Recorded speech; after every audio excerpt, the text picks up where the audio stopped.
New light प्रयास के इस बेहतरीन प्लेटफॉर्म पर आप सभी का स्वागत है। आज फिर से हम लोग एक पेपर डिस्कशंस लेकर आए हैं जिसका नाम है नीट टेस्ट नंबर 7।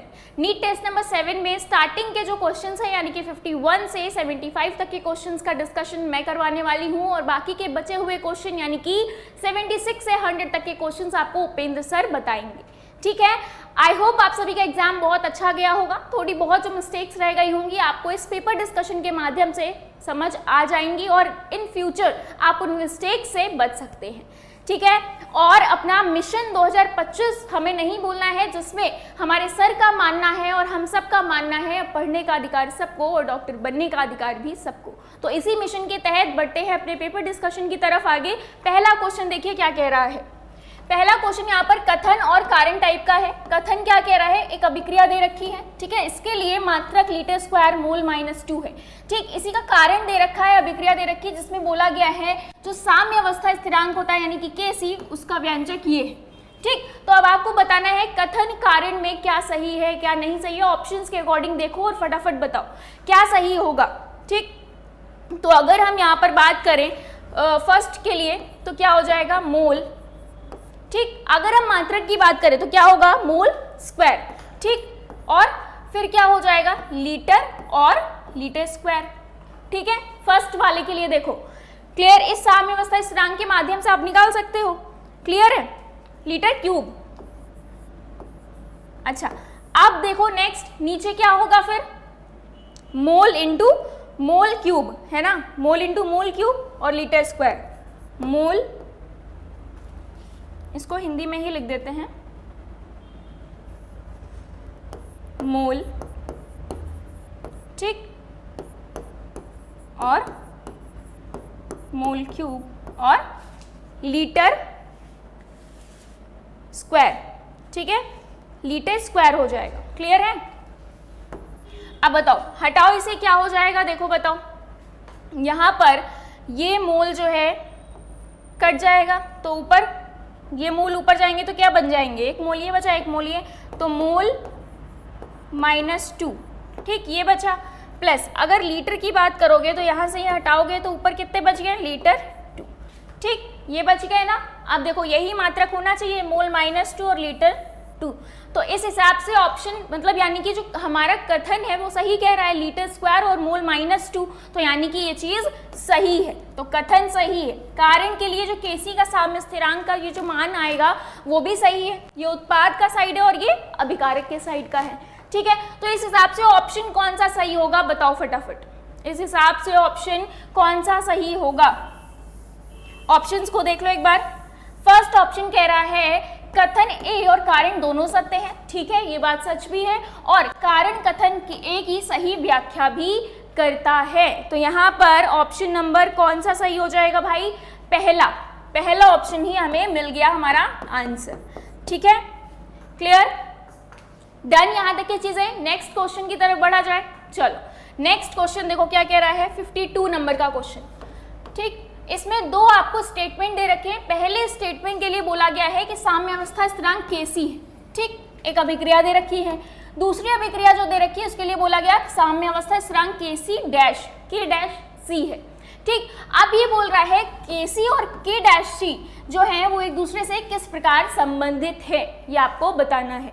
तो देखो अगर इस अभिक्रिया को ध्यान से देखोगे तो नेक्स्ट वाली जो अभिक्रिया है वो जस्ट उसका रिवर्सिबल है ना, वो जस्ट क्या है उसका रिवर्सिबल है। तो आप सभी ने केस भी पढ़ा होगा, जब रिवर्सिबल होती है तो Kc और K'(C) में ये दोनों मान भी एक दूसरे के रिवर्सिबल हो जाते हैं। लेकिन हम फाइंड आउट करते हैं, देखो Kc और K'(C) में क्या किस प्रकार का संबंध है।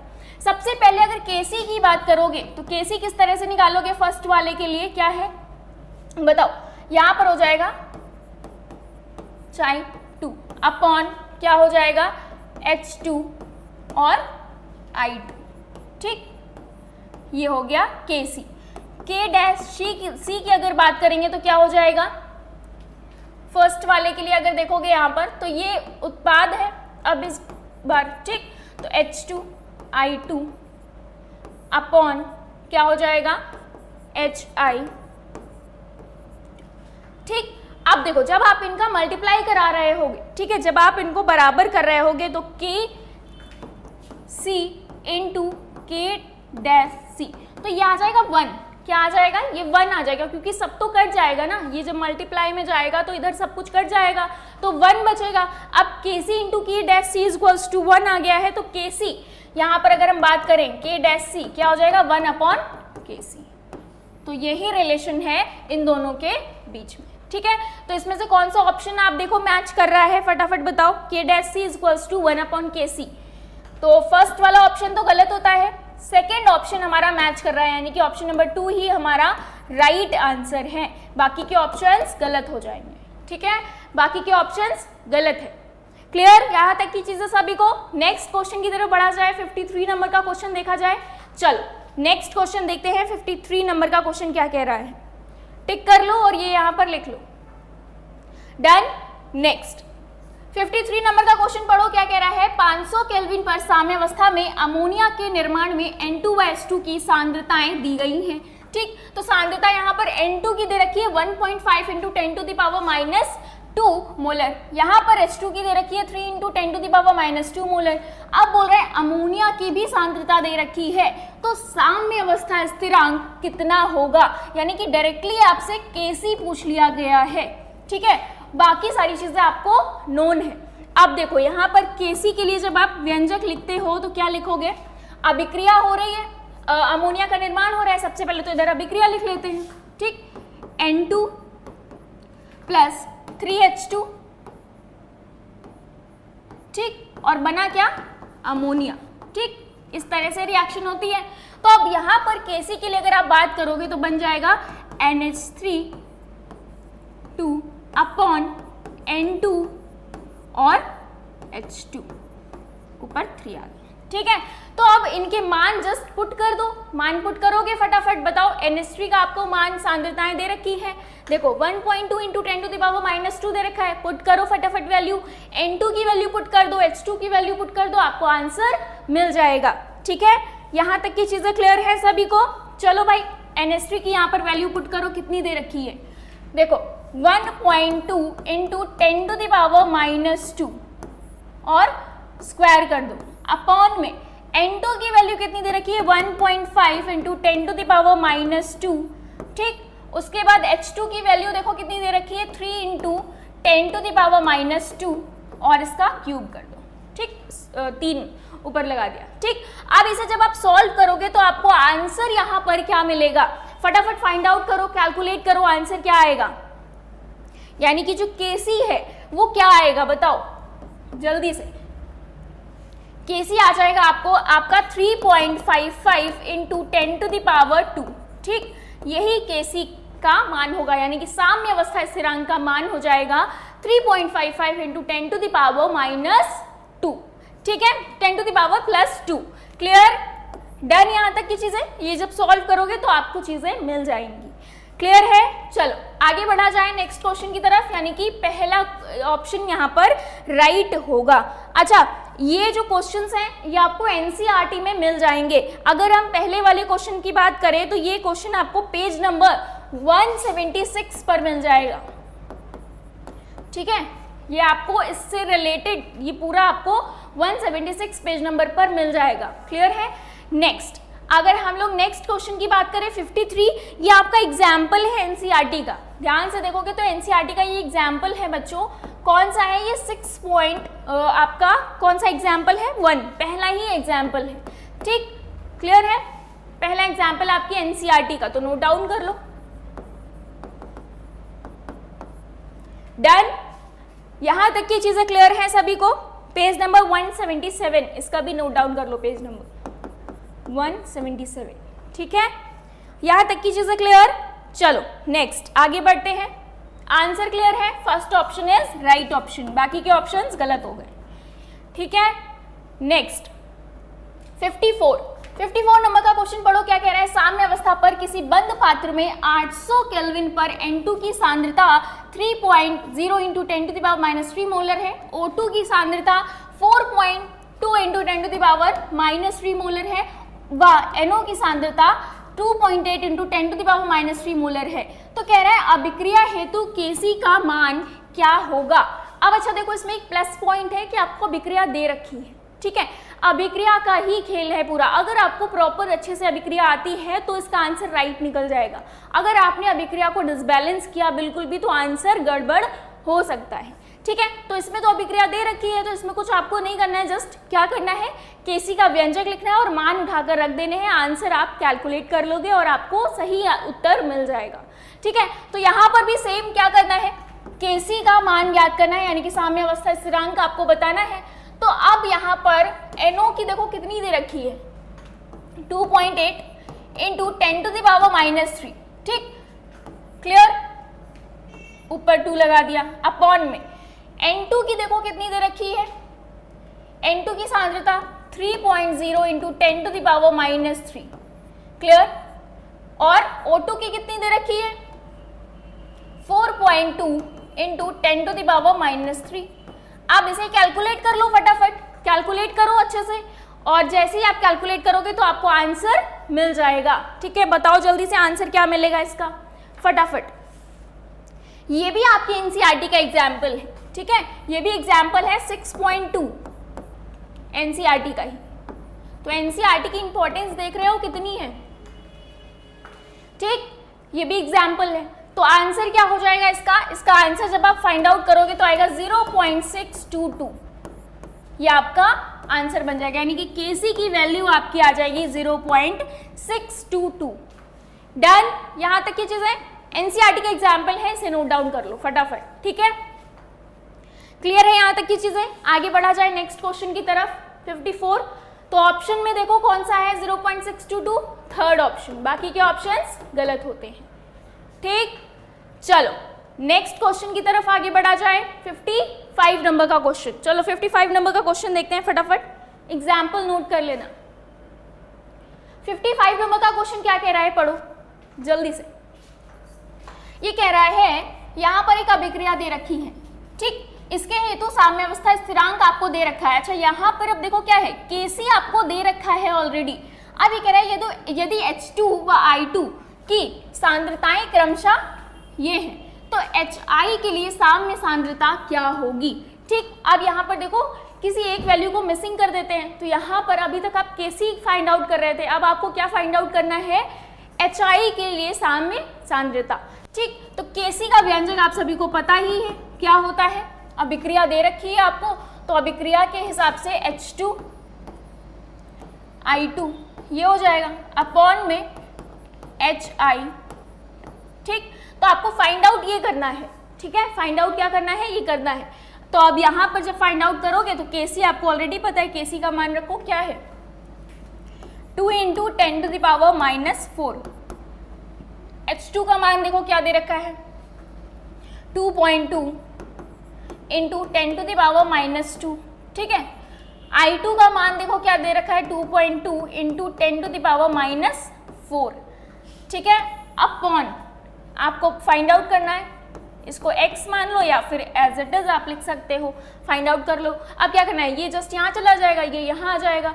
अब आप क्या करोगे, वैल्यू पुट कर दो फटाफट, मल्टीप्लाई कर दो, आपको वैल्यू पता चल जाएंगी।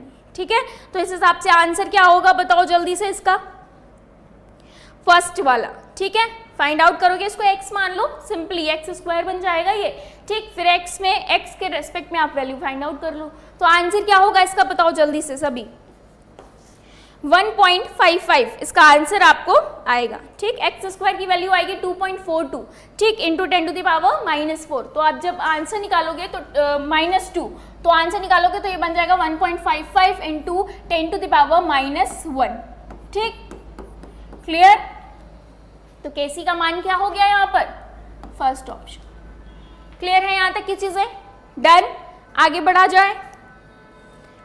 ठीक है, वैल्यूज देख लो सही पुट है, वैल्यूज मैच कर लेना एक बार।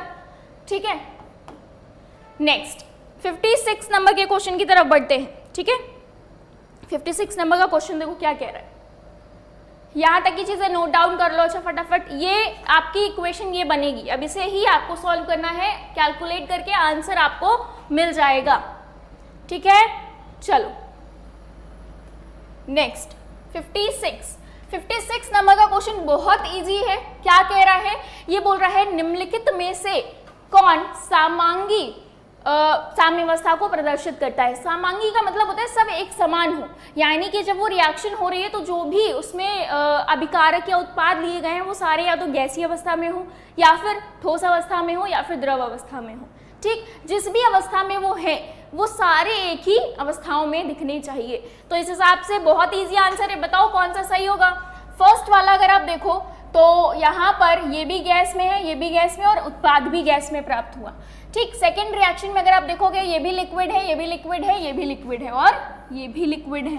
ठीक, थर्ड में देखोगे ये भी एक्वस सॉल्यूशन, ये भी एक्वस सॉल्यूशन, ये भी एक्वस सॉल्यूशन। ठीक, यानी कि सारी ही जितनी भी अभिक्रियाएं दे रखी है सारी ही साम्य अवस्था यानी कि समांगी साम्य प्रदर्शित कर रही हैं। ठीक है, समांगी साम्य अवस्था प्रदर्शित कर रही हैं। तो इस हिसाब से आंसर क्या होगा, तीनों ही राइट है ना, तीनों ही राइट है। तो ऑप्शन नंबर 4 यहाँ पर राइट हो जाएगा, यानी कि उपरोक्त सभी हमारा राइट आंसर है। यहाँ तक की चीजें क्लियर हैं सभी को। आगे बढ़े नेक्स्ट क्वेश्चन की तरफ। 56 क्लियर है, चलो 56 क्लियर है। नेक्स्ट क्वेश्चन 57 की तरफ आगे बढ़े। समांगी साम्यावस्था का मतलब यही समझ लो सारे एक फेज में होने चाहिए, यानी कि सारे एक स्टेट में। ठीक, चलो नेक्स्ट 57 नंबर का क्वेश्चन कह रहा है निम्नलिखित में से कौन सही नहीं है, आपको बताना है। ठीक, कुछ अभिक्रिया दे रखी है जिनके लिए Kp और Kc का मान दे रखा है, वो आपको बताना है सही कौन सा नहीं है। ठीक, तो आपने एक इक्वेशन पढ़ी होगी Kp और Kc के संबंध से रिलेटेड, क्या पढ़ी है बताओ जल्दी से। Kp इज इक्वल्स टू क्या होता है, Kc और RT डेल्टा n। ठीक, ये पढ़ रखा है, डेल्टा एन जी लगा देते हैं आगे। ठीक, अब देखो डेल्टा एन डिसाइड कर देगा इसके लिए, तो डेल्टा एन कैसे निकालते हो बताओ। इसके लिए क्या हो जाएगा, डेल्टा एन इसके लिए क्या हो जाएगा, 0 हो जाएगा। इसके लिए क्या हो जाएगा, 0 हो जाएगा। तो यानी कि ये 0 है पूरा का पूरा, Kp बराबर Kc, यानी कि ये फर्स्ट वाला राइट है, फर्स्ट वाला राइट है। ठीक, फाइंड आउट करोगे जब डेल्टा एन की 0, इसके लिए 0 है, कैसे, ये 1 2 और ये 2 माइनस 0 हो गया। ठीक, ये 0 हो गया, यानी कि पूरी की पूरी पावर 0 हो गई, बचा क्या, Kc बचा। तो Kp बराबर Kc, क्या इसके लिए दे रखा है, दे रखा है, यानी कि ये राइट है। लेकिन हमें बताना क्या है, सही नहीं है। तो सेकंड में भी चलो देखते हैं भाई, सेकंड को भी पुट करो। यहाँ पर क्या हो जाएगा, इसके लिए 2 - 3 और ये 1 4, 2 - 4, माइनस का 2 आना चाहिए RT के ऊपर, तो देखो माइनस का 2 आ रहा है। ठीक, यानी कि डेल्टा एन माइनस का 2 है, ये भी सही है। नेक्स्ट थर्ड के लिए देखो, यहाँ पर 2 - 2 यानी कि 0, तो Kp बराबर Kc RT कैसे आ सकता है, ये तो Kp बराबर Kc होना चाहिए ना, जस्ट लाइक फर्स्ट ऑप्शन है ना। जब ये 0 है तो यहाँ पर Kp बराबर Kc होना चाहिए, इट मीन्स कि ये ऑप्शन सही नहीं है। ठीक है, चलो फोर्थ को भी चेक कर लेते हैं। ये क्या हो गया, 1 1 2 और 1 2 - 1, तो 1 आ गया, तो यानी कि Kp बराबर Kc RT की पावर 1 है, तो RT हो गया, यानी कि ये 1 है, तो RT एज इट इज लिखा रहेगा, तो यानी कि ये भी सही है। यानी कि थर्ड ऑप्शन ही हमारा जो है वो क्वेश्चन के अकॉर्डिंग सही नहीं होगा। ठीक है, क्वेश्चन के अकॉर्डिंग हमें बताना क्या है, सही नहीं है, तो यही वाला ऑप्शन सही नहीं है, बाकी के ऑप्शंस गलत होते हैं। इसको इस इक्वेशन के थ्रू सब कुछ सॉल्व हो जाएगा, डेल्टा एन आपको पता ही है निकालना। ठीक, डन, यहाँ तक की चीजें समझ में आ गई। चलो नेक्स्ट क्वेश्चन की तरफ बढ़ा जाए। नेक्स्ट क्वेश्चन कौन सा है, देखो 57 डन है सभी का, नोट डाउन कर लो फटाफट। ये जो रिलेशनशिप है ये नोट डाउन कर लो, ये मोस्ट इंपॉर्टेंट है। ठीक है, चलो नेक्स्ट क्वेश्चन देखा जाए। 58 नंबर का क्वेश्चन देखो क्या कह रहा है, निम्नलिखित में से कौन विसमांगी साम्यावस्था को प्रदर्शित करता है। जस्ट आपने एक क्वेश्चन अभी किया है ना, समांगी साम्यावस्था, लेकिन अब यहाँ पर अपोजिट पूछा है, विसमांगी, यानी कि इनमें से कौन है जो सेम फेज में नहीं है। ठीक, वो रिएक्शंस आपको बतानी है जो सेम फेज में नहीं है। तो देखो फटाफट रिएक्शन बताओ कौन सी नहीं होगी। पहला अगर आप देखोगे तो ये गैसियस है, ये सॉलिड है, ये गैसियस है, यानी कि ये राइट है। ठीक है, दूसरी रिएक्शन देखो, ये सॉलिड है यानी कि ठोस है, ये जलीय है, ये भी जलीय है, यानी कि ये भी सही ऑप्शन है। थर्ड ऑप्शन देखो, ये आपका ठोस है, ये भी ठोस है, लेकिन ये गैस है, यानी कि विषमांगीय साम्यावस्था को ये तीनों प्रदर्शित कर रहे हैं। तो it means option number 4 right option हो जाएगा उपयुक्त में सभी। ठीक है, तो ये सारे ही सही हैं। तो इस हिसाब से अगर हम बात करें आंसर की तो 4th ऑप्शन राइट ऑप्शन होगा।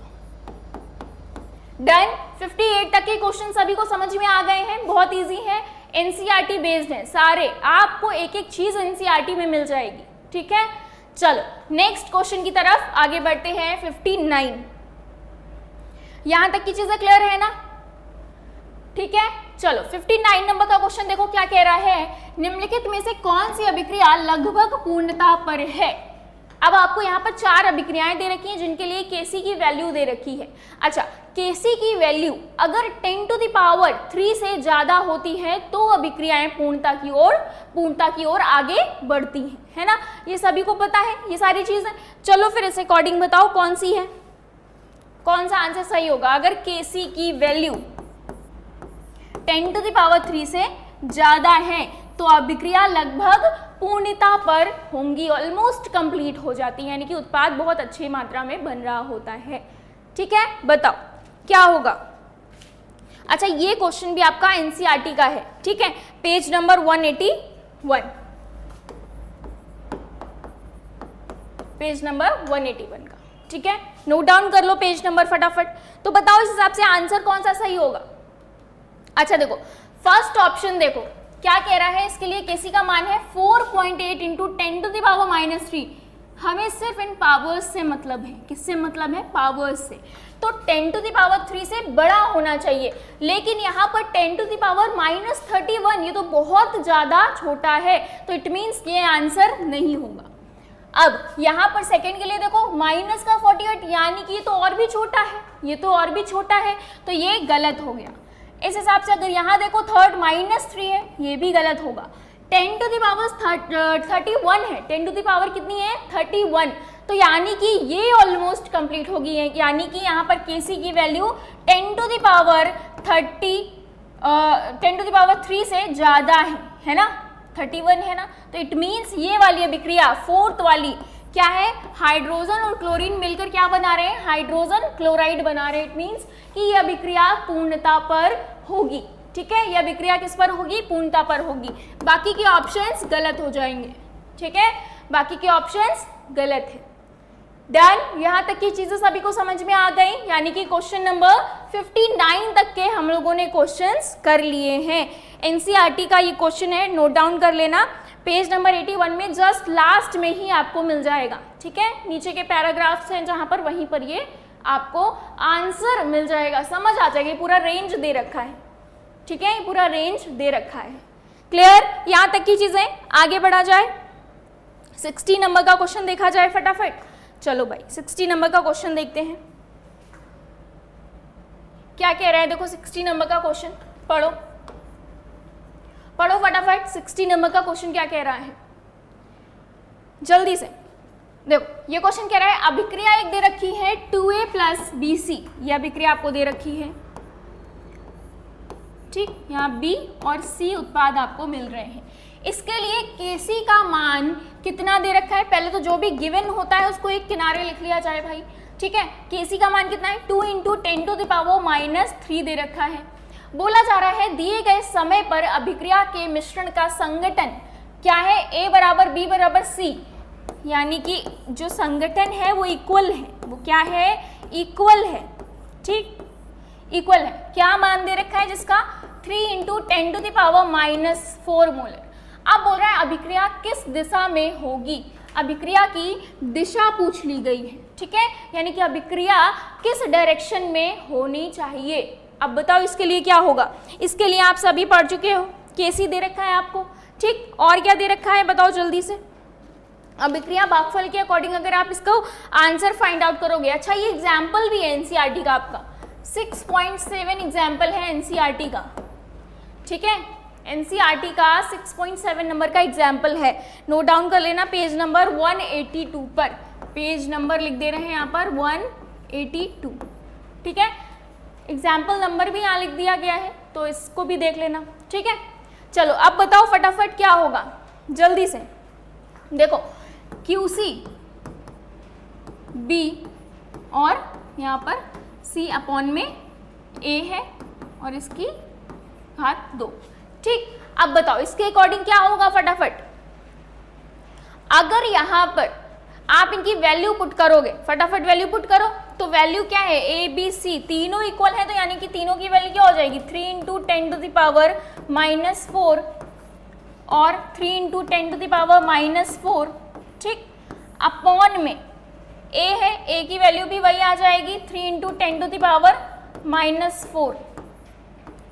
अब QC फाइंड आउट करो, QC की वैल्यू क्या आ गई, 1 आ गई ना, डायरेक्टली क्या आ गई, 1 आ गई। ठीक, QC कितना है, 1 है।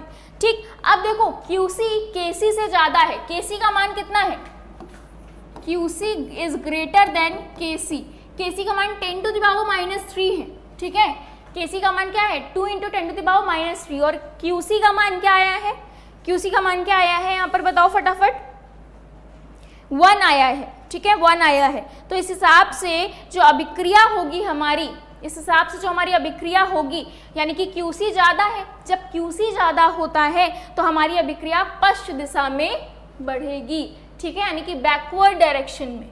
तो option number 2 is right option, बाकी के ऑप्शंस गलत हो जाएंगे। ठीक है, बाकी के ऑप्शंस क्या हो जाएंगे, गलत हो जाएंगे। इतनी चीज़ें क्लियर है, नोट डाउन कर लो फटाफट इसे, जल्दी से क्वेश्चन को नोट डाउन कर लो। QC क्या होता है, अभिक्रिया भागफल, क्या बोलते हैं जिसे, रिएक्शन कोशेंट। ठीक है, चलो डन। ये आप क्वेश्चन देखोगे पेज नंबर 82 पर आपको मिल जाएगा। फटाफट इस आंसर को नोट करो जल्दी से। अभिक्रिया किस दिशा में होगी, पश्चिम दिशा में होगी। ठीक है, नेक्स्ट क्वेश्चन नंबर 61 की तरफ बढ़ा जाए। चलो क्वेश्चन नंबर 61 क्या कह रहा है, देखो पढ़ो। क्वेश्चन नंबर 61 कथन और कारण टाइप का है। ठीक है, कथन और कारण टाइप का है। पढ़ो भाई क्या कह रहा है क्वेश्चन नंबर 61। यहाँ पर कथन दे रखा है, एक बर्फ से जल और जल से बर्फ की एक अभिक्रिया हो रही है। ठीक है, एक अभिक्रिया है, दाब लगाने पर साम्य दाईं तरफ जाएगी। उसके बाद कारण दे रखा है, ऊष्मा देने पर उपयुक्त साम्यावस्था दाईं तरफ बढ़ेगी। तो अब इस हिसाब से जो हमारा आंसर होगा इसका, ठीक है, यानी कि 61 का जो आंसर होगा हमारा सेकंड होगा, क्योंकि यहाँ पर जो कथन है वो और कारण दोनों सही है, लेकिन ये इसकी सही व्याख्या नहीं कर रहा है। ठीक है, ये इसकी व्याख्या सही नहीं कर रहा है। तो यहाँ पर कारण हमारा सत्य है, कथन भी सत्य है, लेकिन जो कारण है वो कथन ए की सही व्याख्या नहीं करता है। तो ऑप्शन नंबर 61 का सेकंड ऑप्शन राइट हो जाएगा। डन, यहाँ तक की चीजें क्लियर है इतना सभी को, फटाफट बताओ जल्दी से। इतनी चीजें क्लियर है, आगे बढ़े, नेक्स्ट क्वेश्चन की तरफ बढ़ा जाए भाई। ठीक है, नेक्स्ट क्वेश्चन की तरफ बढ़ा जाए। चलो नेक्स्ट क्वेश्चन पढ़ो क्या कह रहा है। अच्छा ये क्वेश्चन हो गया। नेक्स्ट 62 नंबर का क्वेश्चन पढ़ो। 62 नंबर का क्वेश्चन कह रहा है, निम्नलिखित में से कौन सा संबंध सही है। ठीक, आपको ये बताना है। ये क्वेश्चन आपको मिल जाएगा एनसीईआरटी में पेज नंबर 184 पर। 184 पर ये क्वेश्चन आपको मिल जाएगा। जस्ट आपको संबंध वहां पर डायरेक्टली दे रखा है, डायरेक्टली लाइन दे रखी है, इक्वेशन दे रखी है आपको। ठीक, तो क्या होगा बताओ जल्दी से, क्या होगा इसके हिसाब से। आपने पेज नंबर 184 पर ये देख रखा है, तो आंसर क्या होगा, फर्स्ट ऑप्शन ही राइट ऑप्शन हो जाएगा। ठीक, फर्स्ट ऑप्शन, यानी कि delta G is equals to delta G not plus R T और एल एन के। ठीक, यही सही रिलेशन है। डन, तो फर्स्ट ऑप्शन राइट ऑप्शन है, बाकी के ऑप्शंस गलत हो जाएंगे। ठीक है, बाकी के ऑप्शंस गलत हैं। नेक्स्ट क्वेश्चन की तरफ बढ़ा जाए आगे। 63 नंबर का क्वेश्चन नोट डाउन कर लो। ये आपका राइट आंसर होगा, ये आपको इक्वेशन मिल जाएगी एनसीईआरटी में डायरेक्टली लिखी हुई। ठीक है, पेज नंबर 184 पर। ठीक है, चलो नेक्स्ट 63 नंबर का क्वेश्चन देखो क्या कह रहा है, निम्नलिखित में से कौन सा विकल्प सही होगा। तो यहाँ पर आपको 4 विकल्प दे रखे हैं और बोला गया है कौन सा विकल्प सही होगा। तो बताओ फटाफट कौन सा विकल्प सही होगा। देखो ये जो है ये स्वतः प्रावर्तिता के लिए दर्शा रहा है। क्या दिखा रहा है, स्वतः प्रावर्तिता। ठीक, ये क्या दर्शा रहा है, अस्वतः प्रावर्तिता के लिए। ठीक है, अस्वतः प्रावर्तिता के लिए। तो अब बताओ क्या कंडीशंस होती हैं, क्या कंडीशंस होती हैं दोनों में, जल्दी से बताओ आंसर। देखो फर्स्ट वाला जो है वो स्वतः प्रावर्तिता को दर्शा रहा है, यानी कि जो G0 की डेल्टा G0 की जो वैल्यू होगी वो 0 से कम होगी। ठीक है, यानी कि ऋणात्मक है, यहाँ पर क्या हो जाएगा ऋणात्मक, और k की वैल्यू धनात्मक होगी। सेकेंड के लिए बोल रहे हैं 0 से बड़ी है, ये यहाँ पर क्या हो जाएगा 0 से ये क्या है बड़ी होगी, यानी कि क्या हो जाएगी ये धनात्मक हो जाएगी। लेकिन k की वैल्यू क्या हो जाएगी ऋणात्मक, 1 से छोटी हो जाएगी, ऋणात्मक हो जाएगी। ठीक, तो इसके अकॉर्डिंग आंसर कौन सा सही होगा हमारा, बताओ। आंसर हमारा दोनों ही सही है, फर्स्ट भी सही है और सेकेंड भी सही है। ठीक, तो ये गलत हो गया, ये गलत हो गया, ये भी गलत हो गया। तो ऑप्शन 1 और 2 दोनों सही है। ठीक, दोनों ही सही होंगे। क्लियर है, फर्स्ट वाला ही पॉजिटिव दिखा रहा है ना। ठीक, देखो ये इसके लिए पॉजिटिव, 0 से छोटी है, फर्स्ट के लिए निगेटिव हो गई, और ये 0 से क्या है बड़ी होगी, यानी कि इसका मान 0 से ज़्यादा है, धनात्मक हो जाएगा। ठीक, डन, क्लियर है। चलो नेक्स्ट क्वेश्चन की तरफ बढ़ते हैं। 64 नंबर का क्वेश्चन बताओ, सभी शर्तों को नियत लेकर, अगर हम सारी शर्तों को नियत ले लेते हैं, कांस्टेंट ले लेते हैं, तो यहाँ पर एक अभिक्रिया दे रखी है N2+3H2 जिससे अमोनिया बन रहा है। ठीक, अब निम्नलिखित में से कौन सा विकल्प अमोनिया की मात्रा को बढ़ाएगा। ये एक कैसी अभिक्रिया है, अगर आप देखोगे उत्क्रमणीय अभिक्रिया है। ठीक, तो अमोनिया की मात्रा हमें बढ़ानी है, यानी कि उत्पाद ज़्यादा बनना चाहिए। तो जाहिर सी बात है उत्पाद ज़्यादा बनाने के लिए हमें N2 और H2 दोनों की मात्राओं को बढ़ाना पड़ेगा, है ना। दोनों की मात्राएं बढ़ाएंगे तभी तो हमें ज़्यादा मात्रा में अमोनिया प्राप्त होगा। तो फर्स्ट ऑप्शन क्या कह रहा है, N2 की मात्रा बढ़ाएंगे। ठीक, H2 की मात्रा यहाँ पर बढ़ाएंगे होगा। ठीक है, ये सही कर लेना, ये यहाँ पर सही कर लेना।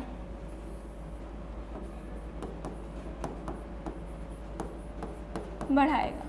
ठीक, H2 की मात्रा बढ़ाएगा, ये घटाएगा, हटाकर इसे बढ़ाएगा कर लेना। ठीक, थर्ड में अमोनिया की मात्रा घटाएगा, यानी कि अमोनिया की मात्रा घटाएंगे क्योंकि जब रिएक्शन दूसरे डायरेक्शन में हो रही होगी तो ये एज अ अभिकारक कार्य करेगा ना, तो ये कम लेंगे तभी तो हमारी अमोनिया ज़्यादा बन रही होगी। ठीक, क्योंकि हमें रिएक्शन इस दिशा में भगानी है ना, तो यहाँ पर अमोनिया की मात्रा कम करेंगे, तो यहाँ पर ये भी सही है, ये भी सही है, ये भी सही है, यानी कि फोर्थ ऑप्शन यहाँ पर क्या हो जाएगा राइट हो जाएगा, यानी कि उपयुक्त में सभी, उपयुक्त में सभी। यहाँ तक की चीज़ें क्लियर हैं सभी को, क्लियर। क्वेश्चन नंबर कौन सा है हमारा 64 नंबर तक की चीज़ें क्लियर है। फोर्थ ऑप्शन राइट ऑप्शन हो जाएगा। डन, आगे बढ़े नेक्स्ट क्वेश्चन की तरफ। चल नेक्स्ट क्वेश्चन की तरफ बढ़ते हैं 65। ठीक है, ऑप्शन नंबर 4। ठीक है, नेक्स्ट क्वेश्चन देखो, नेक्स्ट क्वेश्चन 65 नंबर का क्वेश्चन है, ये मैचिंग टाइप का क्वेश्चन है। ठीक है, अब इसमें क्या करना है, देखो आपको सही मिलान बताना है। ये क्वेश्चन प्रॉपर एकदम एनसीईआरटी से ही आया है। ठीक, आपको एनसीईआरटी में मिल जाएगा। कॉलम 1 को कॉलम 2 से मिलान करना है। कॉलम ए और कॉलम 2 ये दे रखे हैं। कॉलम ए में आपको बताया गया Kp बराबर Kc, और बी में बताया गया है Kc की मात्रा Q से ज़्यादा है और Kc की मात्रा Q से कम है, जिनके लिए सामने कुछ कथन दे रखे हैं, जैसे कि अभिक्रिया अग्र दिशा में होगी, अभिक्रिया पश्चिम दिशा में होगी, डेल्टा Ng बराबर 0। ये तीनों ही क्वेश्चन, ठीक, ये तीनों ही स्टेटमेंट अभी आप अपने पुराने क्वेश्चंस में करते आ रहे हो। अभी आपने स्टार्टिंग से जो क्वेश्चन लगाए हैं ना, तीनों में ही आपको तीनों का ही आपने यूज़ किया है, यानी कि कुछ क्वेश्चन जो होते हैं ना, हमें उनके आंसर्स हमारे क्वेश्चन पेपर से ही मिल जाते हैं, है ना। तो बस क्या करना होता है, थोड़ा सा कंसंट्रेशन हमें बढ़ाना होता है, हमें थोड़ा सा अटेंटिव होना होता है। ठीक, अगर हम डेल्टा एन जी की बात करें, देखो हमारे एक ऑप्शन से ही आंसर पता चल जाएगा। डेल्टा एन जी 0 है, के पी बराबर के सी आर टी की पावर डेल्टा एन जी। ठीक, तो अगर आप ये बताओ यहाँ पर इसको 0 रख देंगे तो के पी बराबर के सी हो जाएगा। अभी आप करके आए हो ये क्वेश्चन, के पी बराबर के सी, इट मीन्स ए का थर्ड, ए का थर्ड। अब देख लो ऑप्शन ए का थर्ड किस में है, तो ए का थर्ड थर्ड ऑप्शन में है, यानी कि यही ऑप्शन हमारा राइट ऑप्शन है। ठीक है, यही ऑप्शन क्या है, राइट ऑप्शन है। अच्छा, आप अगर इसकी बात करो, अभी ये भी करके आए हो, Q का मान ज्यादा है के सी से तो अभिक्रिया पश्चिम दिशा में होती है ना। C का अगर बात करो तो अभिक्रिया C का सेकंड हो जाएगा, यानी कि अभिक्रिया पश्चिम दिशा में होती है। जस्ट अभी कुछ क्वेश्चन पहले ही आपने ये भागफल क्वेश्चन जो होता है हमारा अभिक्रिया, ठीक, तो आपने ये भी निकाल रखा है। तो फर्स्ट का अल्टीमेटली क्या हो जाएगा, फर्स्ट का अल्टीमेटली आपका B हो जाएगा। ठीक, यानी कि B फर्स्ट। तो आंसर मिल गया। ठीक, एक ऑप्शन को करने से ही आपको, एक मैचिंग करने से आपको सही ऑप्शन मिल गया। तो ऑप्शन नंबर थर्ड यहाँ पर राइट ऑप्शन हो गया। डन, यहाँ तक की चीजें क्लियर है। अच्छा, एनसीईआरटी में देखो, एनसीईआरटी में ये संबंध आपको दे रखे हैं। ठीक, ये सारी चीजें आपको दे रखी हैं। क्लियर, चलो नेक्स्ट क्वेश्चन की तरफ बढ़े। 65 तक के क्वेश्चंस डन है, 65 तक के क्वेश्चंस। ठीक, नेक्स्ट क्वेश्चन की तरफ आगे बढ़े। 66, तो 65 का कौन सा ऑप्शन सही हुआ भाई, बताओ जल्दी से, थर्ड ऑप्शन है ना। नेक्स्ट 66 नंबर का क्वेश्चन जो है वो कथन और कारण टाइप का है। ठीक है, कथन पढ़ो क्या कह रहा है, फटाफट कथन पढ़ो क्या कह रहा है। कह रहा है यहाँ पर अभिक्रिया दे रखी है जिनके साम्य स्थिरांक K1 K2। ठीक, अब ये अभिक्रिया अगर आप ध्यान से देखो तो AB प्लस C से क्या बना, AC प्लस B। ठीक, जिसका साम्य स्थिरांक K1 दे रखा है। इसी तरह दूसरी अभिक्रिया AC प्लस D जिसे AD प्लस C बन रहा है, जिसका साम्य स्थिरांक K2 दे रखा है। अब इन दोनों अभिक्रियाओं को अगर हम जोड़ दें, ठीक, तो यहाँ पर ये दोनों अभिक्रियाएं इधर ये पैरेलली जोड़ दो तो क्या बन जाएगा, AB plus D AD plus B।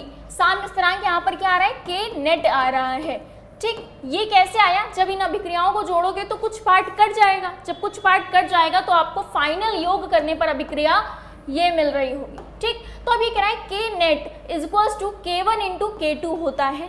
ठीक, अब इसका कारण क्या है, ये कथन था, इसका कारण कह रहा है दो या दो से अधिक अभिक्रियाओं को जोड़ने पर प्राप्त अभिक्रिया का साम्य अवस्था स्थिरांक यानी कि K नेट, K टोटल उन दोनों अभिक्रियाओं के साम्य अवस्था स्थिरांक के गुणनफल के बराबर होता है। यानी कि ये जस्ट इसको क्या कर रहा है, ये वाली जो लाइन है इसको एक्सप्लेन कर रहा है। तो आपको क्या बताना है, क्या ये सही है और क्या जो कारण है वो कथन की सही व्याख्या करता है या नहीं।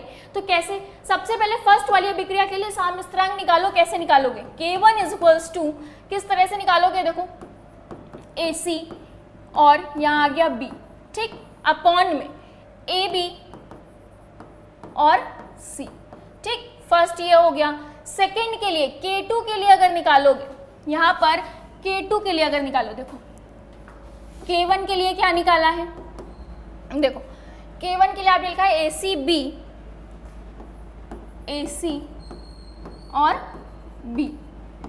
ठीक, नीचे क्या आया है यहाँ पर AB और C, AB और C। ठीक, मल्टीप्लाई करो इसका। सेकेंड वाली का देखो क्या है, AC into AD into C, AD plus C है तो क्या हो जाएगा AD और C। ठीक, upon next AD plus D। ठीक, इसके लिए AC प्लस D, सेकेंड वाली के लिए, सेकेंड वाली के लिए AC प्लस।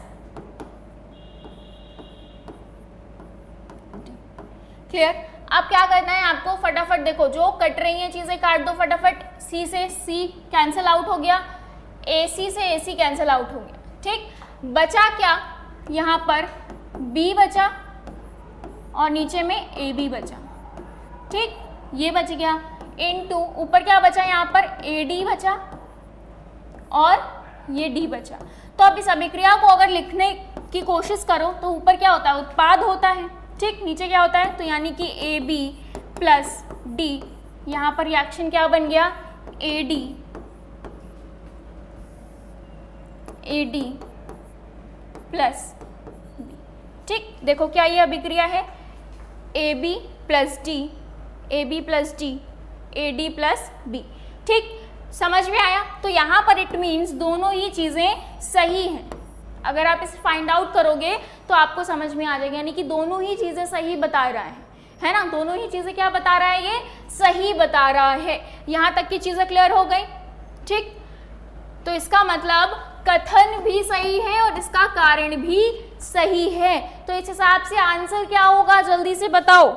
फर्स्ट वाला, यानी कि व्याख्या भी सही कर रहा है, कथन भी सही है और कारण भी सही है। तो इस हिसाब से ऑप्शन नंबर ए है, यानी कि फर्स्ट ही आपका सही उत्तर हो जाएगा। ठीक, बाकी के ऑप्शंस गलत हो जाएंगे। क्लियर? चल नेक्स्ट क्वेश्चन की तरफ आगे बढ़ा जाए। 67 नंबर का क्वेश्चन, चलो 67 नंबर का क्वेश्चन देखते हैं फटाफट। ये नोट डाउन कर लो, इसे नोट डाउन कर लो फटाफट। लास्ट में कुछ नहीं करना है, K1 K2 का हमने जस्ट साम्यावस्था स्थिरांक निकाल दिया है। ठीक, जो K1 K2 है वो क्या है? साम्यावस्था स्थिरांक है। ठीक, नोट डाउन कर लो। नेक्स्ट क्वेश्चन की तरफ बढ़े। 67 नंबर का क्वेश्चन पढ़ो, क्या कह रहा है नेक्स्ट क्वेश्चन। निम्नलिखित में से सबसे अधिक अम्लीय कौन है? तो यहाँ पर आपको कुछ कंपाउंड्स दे रखे हैं और बोला गया सबसे अधिक अम्लीय कौन है। ठीक, अगर हम फोर्थ ऑप्शन की बात करें, CH3COOH, ये तो दुर्बल अम्ल होता है ना? ये क्या होता है? दुर्बल अम्ल होता है। तो ये ऑप्शन तो हमारा पहले ही कट गया। ठीक, बाकी के 3 ऑप्शंस में अब कॉम्पिटिशन है, बाकी के 3 ऑप्शंस में अब कॉम्पिटिशन होगा। तो देखो आपने एक रिलेशनशिप पढ़ रखी है अम्लीय से रिलेटेड। अम्लीयता को हम कैसे देखते हैं? -I -R upon +I +R। ठीक, तो इस हिसाब से बता दो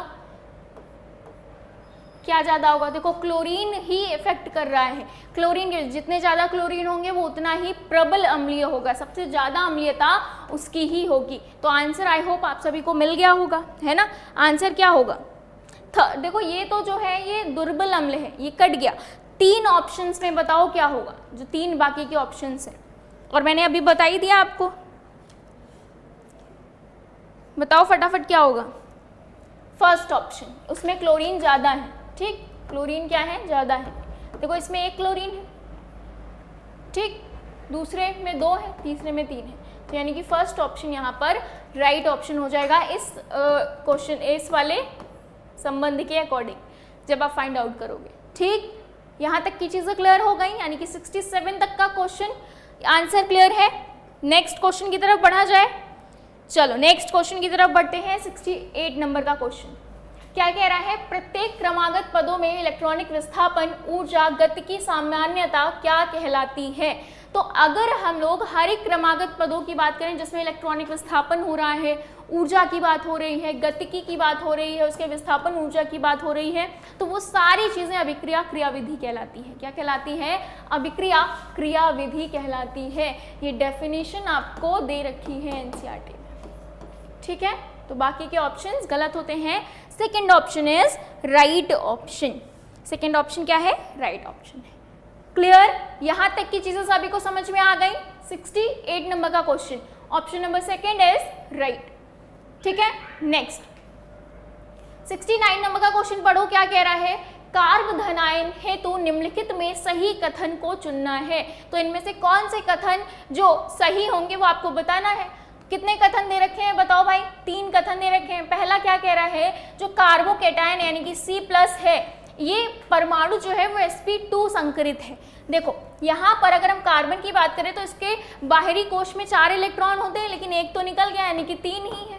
ठीक, 3 है तो 3 मिलकर 3 कक्षक की अगर हम बात करें कितने हाइब्रिड ऑर्बिटल बन सकते हैं?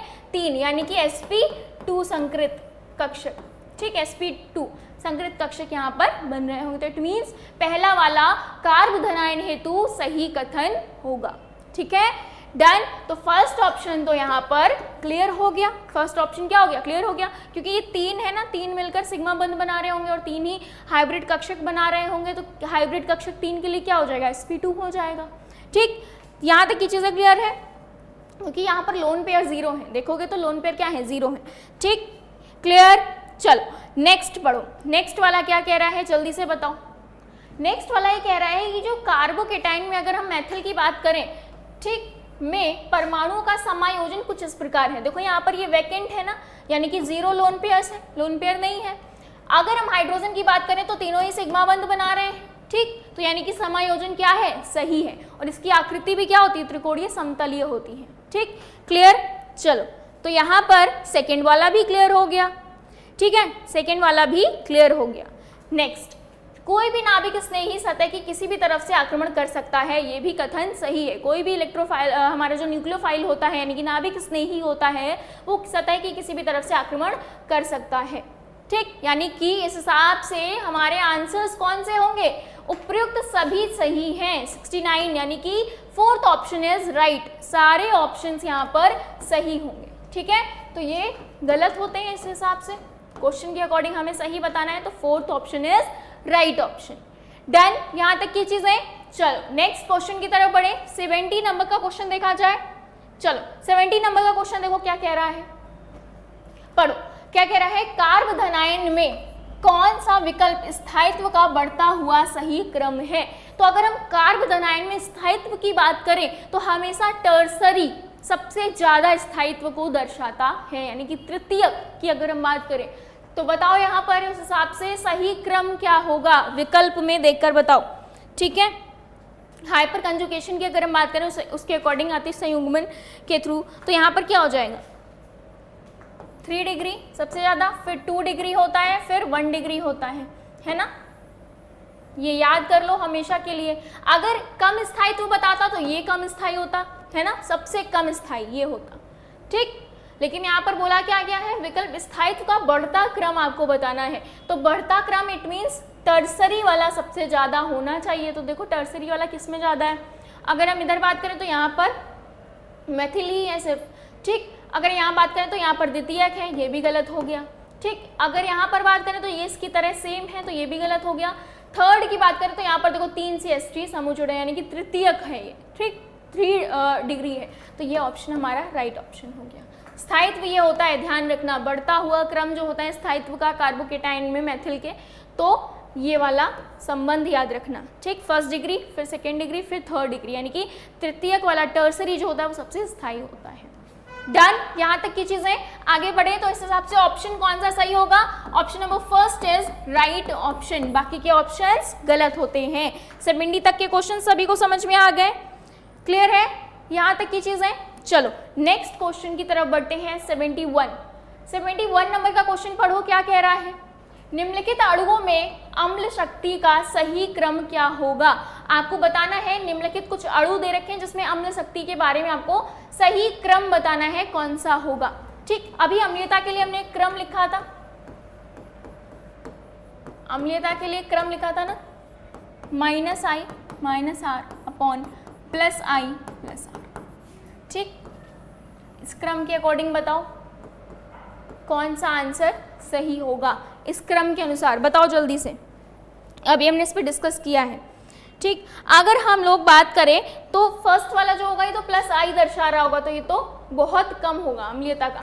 तो फर्स्ट इस अकॉर्डिंग क्या हो जाएगा, फर्स्ट देखो सब में पीछे ही दे रखा है, इट मीन्स हमें सारे ऑप्शन चेक करने पड़ेंगे, सारे ऑप्शंस चेक करने पड़ेंगे। अच्छा, सेकेंड की अगर बात करो इस हिसाब से, इसी तरह सेकेंड की बात करो, थर्ड की, यहाँ पर देखो किसी में NO2 भी जुड़ा हुआ है, N2O, ये जुड़ा हुआ है ना, ये सबसे ज्यादा एसिडिक होता है, सबसे ज्यादा अम्लीय होगा। तो यानी कि थर्ड वाला जिसमें आगे होगा वही हमारा राइट आंसर होगा, थर्ड वाला। इसमें सबसे ज्यादा -I प्रदर्शित करेगा ये। ठीक है, सबसे ज्यादा, क्लियर है। तो यहाँ पर क्रम क्या होगा, थर्ड वाला। फिर किसका होगा यहाँ पर ये NC वाला अगर हम बात करें। ठीक, फोर्थ, उसके बाद आ जाएगा आपका सेकेंड, और फर्स्ट तो आपको पता है सबसे लास्ट में। तो क्रम ये बन रहा होगा, थर्ड, फोर्थ, सेकेंड और फर्स्ट। ठीक है, थर्ड, फोर्थ और सेकेंड और फर्स्ट, ये आपका सही क्रम बनेगा। तो ये क्रम किस में दिख रहा है, ऑप्शन नंबर थर्ड में दिख रहा है, बाकी के ऑप्शंस गलत हो जाएंगे। डन। ठीक, NO2 मोस्ट बेसिक हो, मोस्ट एसिडिक होगा, यानी कि सबसे ज़्यादा अम्लीय शक्ति का प्रदर्शन कर रहा होगा। ठीक है, चलो नेक्स्ट क्वेश्चन की तरफ बढ़े, यानी कि 71 का थर्ड डन है। चलो 72 नंबर का क्वेश्चन देखो क्या कह रहा है, निम्नलिखित में से कौन सर्वाधिक स्थायी कार्ब ऋणायन है, बताओ इसका आंसर क्या होगा। अच्छा यहाँ पर एक करेक्शन है, इसको क्या कर देना है आपको, कार्ब ऋणायन पूछा गया है ना, तो ये आपका हो जाएगा CH3, ये हो जाएगा, करेक्शन कर लेना ये फटाफट। ठीक है, तो बताओ फटाफट, अगर हम यहाँ पर बात करें, ठीक, अतिशय युग्मन अगर देखें तो यहाँ पर उसके अकॉर्डिंग यहाँ पर क्या हो जाएगा, 0 हो जाएगा। ठीक, इसको देखो यहाँ पर कितना हो जाएगा, 2 है। ठीक, यहाँ पर 2 है। फर्स्ट सेकंड वाले में देखो कितना होगा, सेकंड वाले में आपका 2 होगा, सेकंड वाले में 2 होगा। थर्ड वाले में कितना हो जाएगा, थर्ड वाले में कितना हो जाएगा, जल्दी से बताओ। हमारा आंसर एकदम क्लियर है, आंसर क्या है, एकदम क्लियर, इसमें फर्स्ट हो जाएगा। आंसर है फर्स्ट, कौन सबसे अधिक कार्ब ऋणायन है। ठीक है, स्थायी कार्ब ऋणायन है, तो CH3 माइनस, कार्ब एनायन की बात हुई है ना, तो फर्स्ट ऑप्शन यहाँ पर राइट ऑप्शन हो जाएगा। क्लियर है, 72 सभी को क्लियर है। नेक्स्ट 73 नंबर का क्वेश्चन देखो, आगे पढ़ो क्या कह रहा है, निम्नलिखित में से कौन इलेक्ट्रॉन स्नेही नहीं है। एक चीज और है, यहाँ पर आपको क्या करना है, CH3 प्लस कर देना है। ठीक है, ठीक, यहाँ पर करेक्शन है, इसे क्या कर देना है आपको, CH3 माइनस दे रखा है ना, इसे प्लस कर देना। ठीक है, इसे क्या कर देना है, प्लस कर देना है, फर्स्ट ऑप्शन। ठीक, तो इसके अकॉर्डिंग अगर हम बात करें तो सोडियम यहाँ पर राइट ऑप्शन होगा, सोडियम राइट ऑप्शन होगा, बाकी के ऑप्शन गलत हो जाएंगे। इलेक्ट्रॉन स्नेही की बात हो रही है ना, इलेक्ट्रॉन स्नेही की बात। क्लियर है, चलो नेक्स्ट क्वेश्चन की तरफ बढ़े। 74 नंबर का क्वेश्चन क्या कह रहा है, निम्नलिखित में से कौन सबसे अधिक क्षारीय होगा। सबसे अधिक क्षारीय कौन होगा आपको बताना है, तो ये आपको पूरा का पूरा बुक में मिल जाएगी, इसकी जो सीक्वेंस होता है वो आपको वहाँ पर मिल जाएगा। इस अकॉर्डिंग हमारा जो आंसर होगा वो कौन सा सही होगा, 72 का थर्ड। ठीक है, कौन सा ऑप्शन सही होगा हमारा, यहाँ पर फोर्थ ऑप्शन सही होगा, क्षारीयता का क्रम बोला जा रहा है। ठीक है, फोर्थ ऑप्शन, बाकी के ऑप्शंस गलत हो जाएंगे। यहाँ तक की चीज़ें क्लियर हैं सभी को, क्लियर, 74 तक के क्वेश्चंस क्लियर हैं, फोर्थ ऑप्शन राइट। नेक्स्ट 75, निम्नलिखित में से सबसे अधिक क्षारीय कौन सा होगा। तो अगर हम 75 नंबर के क्वेश्चन की बात करें तो कॉन्जुगेशन अगर हम देखेंगे तो सबसे ज़्यादा क्षारीयता का अगर हम क्रम देखें तो सेकेंड ऑप्शन हमारा राइट ऑप्शन होगा, क्योंकि यहाँ पर देखो जो है इसका लोन पेयर में कॉन्जुगेशन हो जाएगा, इसके लोन पेयर से कॉन्जुगेशन हो जाएगा, पर यहाँ का जो लोन पेयर नाइट्रोजन पर बच रहा है उससे हमारा आंसर आ जाएगा। ठीक है, तो इसके अकॉर्डिंग क्या हो जाएगा, option number second is right option. 75 का सेकेंड ऑप्शन राइट है, बाकी के ऑप्शंस गलत हो जाएंगे। ठीक है, यहाँ तक की चीज़ें सभी को समझ में आ गई, यानी कि 75 तक के क्वेश्चंस जो हमारे थे वो हमने कंप्लीट कर दिए हैं। बाकी 76 से लेकर 100 तक के जो क्वेश्चंस होंगे वो आपको उपेंद्र सर करवाएंगे। ठीक है, तो अभी कहीं जाना नहीं है, अभी सर आपको आगे का जो डिस्कशन है वो बताएंगे। क्लियर, चलो तो अपना आज का सेशन यानी कि ये पेपर डिस्कशन 75 तक के क्वेश्चंस का यहीं तक रखते हैं, आगे आपको कंटिन्यू करेंगे सर। तो तब तक के लिए बाय बाय, टेक केयर और थैंक यू सो मच। नमस्कार सभी लोगों को, मैं उपेंद्र सर, केमिस्ट्री फैकल्टी। तो आज हम लोग डिस्कस कर रहे हैं ऑल इंडिया नीट टेस्ट 07 का, जिसमें से 51 to 75 क्वेश्चन शिल्पा मैम ने किया है। 76 से लेकर 100 तक मैं करूँगा, हिंदी में पेपर हम लोग डिस्कस करेंगे। तो देखिए 76 की बात करते हैं, तो सबसे पहले बताइए 76 क्वेश्चन देखिए, बहुत इजी क्वेश्चन है। क्या क्वेश्चन पूछा गया आपसे है, कार्बन श्रृंखला में किसी समूह या परमाणु के कारण अस्थायी इलेक्ट्रॉनिक विन्यास कहलाता है, किसकी वजह से होता है। देखिए यहाँ दिया प्रेरण प्रभाव, दिया अनुनाद या मीजोमेरिक प्रभाव, इलेक्ट्रोमेरिक प्रभाव या ध्रुवीय प्रभाव, और दिया है बोथ फर्स्ट और सेकेंड। इसका मतलब समझ लीजिए आप लोग, बात कर रहे हैं हम लोग क्या, किसकी बात कर रहे हैं, अस्थायी इलेक्ट्रॉनिक विस्थापन के लिए। तो अस्थायी इलेक्ट्रॉनिक विस्थापन के लिए क्या होता है, आपका प्रेरण प्रभाव होता है, और क्या होता है रेजोनेंस अनुनाद, या फिर हम लोग क्या बोलते हैं मेजोमेरिक प्रभाव। तो क्या हो जाएगा आपका fourth is the right answer हो जाएगा। तो 76 का क्या हो जाएगा आपका फोर्थ हो जाएगा। पेपर बहुत ईजी है, बहुत कंसेप्चुअल है, एनसीईआरटी बेस्ड है, तो सभी लोग के मार्क्स भी अच्छे आए होंगे। तो देखिए 76 की बात करें हम लोग तो क्या होगा आपका 4th is the right answer हो जाएगा। आइए बात करते हैं 77 की। देखिए 77 में क्या दिया हुआ है, क्वेश्चन पढ़िए आप लोग। निम्नलिखित कथनों में से विषम अपघटनी विदलन के लिए कौन सा कथन सत्य नहीं है? कौन सा कथन सत्य नहीं है? उसके लिए क्या पूछा गया आपसे है, पहला ऑप्शन दिया हुआ है इससे आयनों का उत्पादन होता है। विषम अपघटनी विदलन ध्रुवीय विलायकों की उपस्थिति में होती है। तो देखिए बात करें क्या क्या पूछा गया है विषम अपघटनी के लिए, तो देखो भैया क्या होगा आपका, इससे आयनों का उत्पादन होता है, ये तो आपका एकदम सही है। विषम अपघटनी विदलन ध्रुवीय विलायकों की उपस्थिति में होती है, ये भी क्या है आपका सही है। दो परमाणुओं के बीच विद्युत ऋणात्मक का अंतर बढ़ने से विषम अपघटनी विदलन मतलब क्लीवेज दोनों क्या होते हैं, बढ़ती है, तो क्या होगा आपका ये भी सही हो जाएगा। विषम अपघटनी विदलन और ध्रुवीय विलायकों की उपस्थिति में होती है, और ध्रुवीय नहीं होता है, क्या होता है आपका, ध्रुवीय विलायकों की उपस्थिति में होती है। क्या होता है आपका, ध्रुवीय विलायकों की उपस्थिति में होती है, तो यही क्या हो जाएगा आपका गलत हो जाएगा, और यही क्या होगा हमारा असत्य हो जाएगा। तो 77 का आंसर कौन सा हो जाएगा, 4th इज द क्या होगा आपका राइट आंसर हो जाएगा। ठीक है ना, बोलिए आप लोग। चलिए तो अब हम लोग बात करते हैं 78 की। देखिए 78 क्वेश्चन में क्या दिया हुआ है, NO2 minus Cn minus COOH minus CH3 C2H5 COOR and OAR में इलेक्ट्रॉन निकासी समूह कौन सा है? इलेक्ट्रॉन निकासी समूह कौन सा होगा? तो याद रखिएगा यहां देखो क्या दिया है, यहां पर CH3 और C2H5 दोनों को छोड़कर जो भी होते हैं वो क्या होते हैं आपके, सब क्या होते हैं, इलेक्ट्रॉन निकासी समूह होते हैं। तो याद रखिएगा यहां पे देखिए ये जितने हैं आपके, देखिए इन दोनों को छोड़ करके इसका मतलब क्या होगा आपका, देखिए यहाँ पे दिया हुआ है सभी, लेकिन CH3 और C2H5 के अलावा, मीन्स क्या होगा आपका CH3 एंड C2H5 के अलावा जो है बचे हुए हैं वो सब क्या होते हैं, इलेक्ट्रॉन निकासी समूह होते हैं। ठीक ना, इसको लोग क्या बोलते हैं, इलेक्ट्रॉन विथड्रॉइंग ग्रुप बोलते हैं। ठीक है, तो क्या हो जाएगा आपका 4th is the right answer हो जाएगा।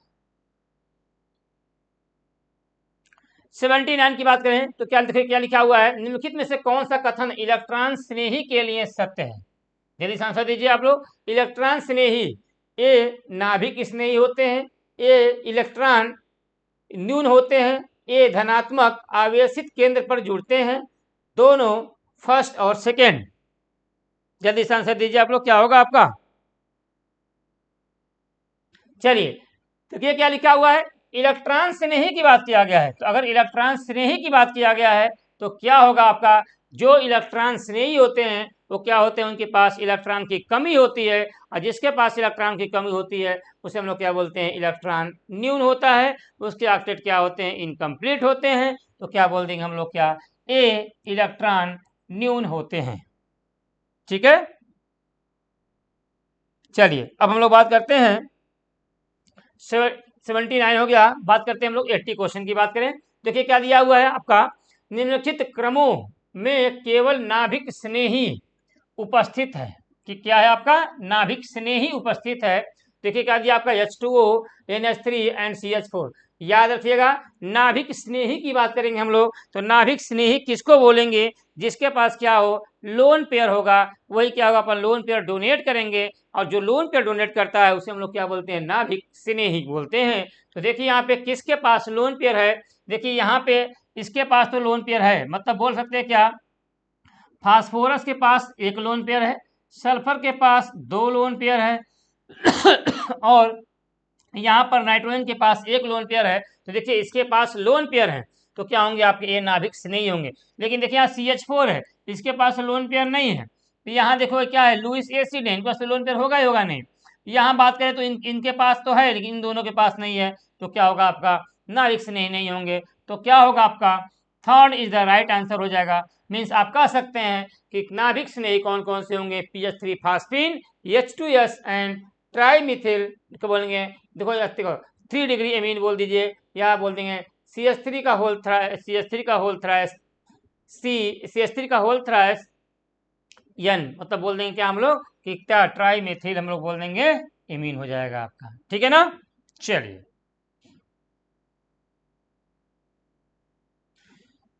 आइए बात करते हैं हम लोग हैं 81 की।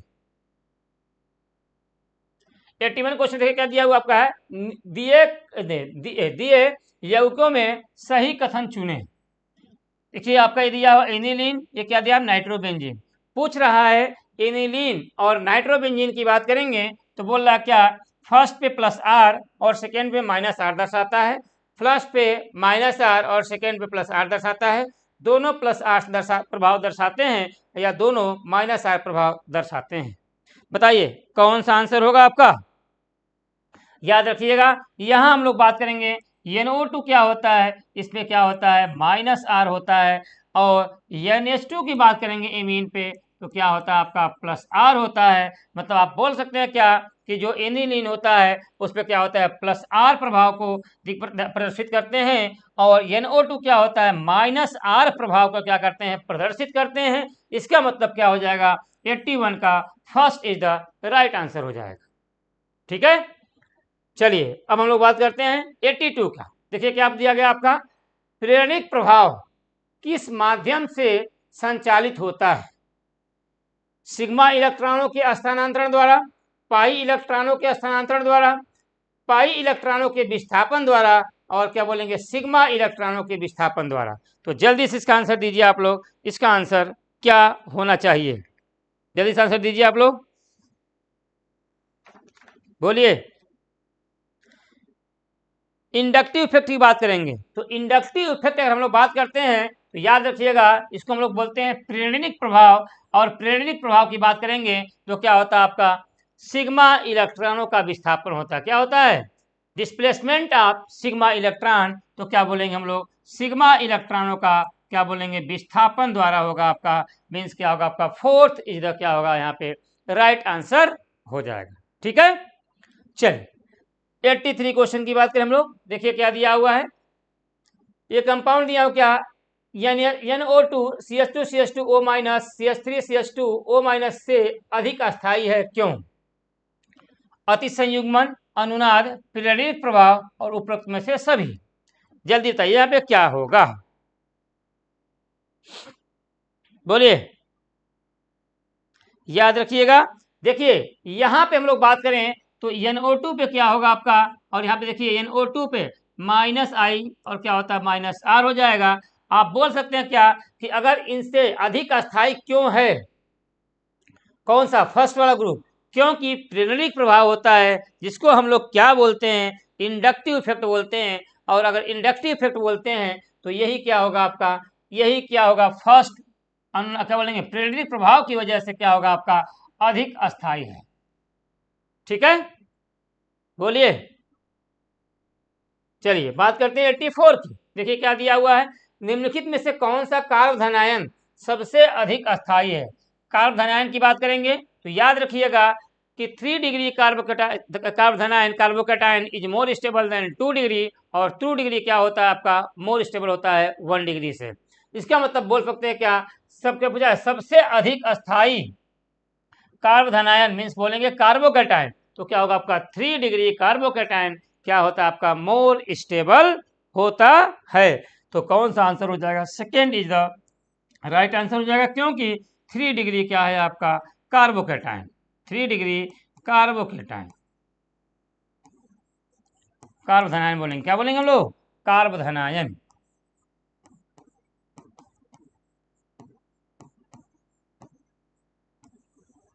ठीक है।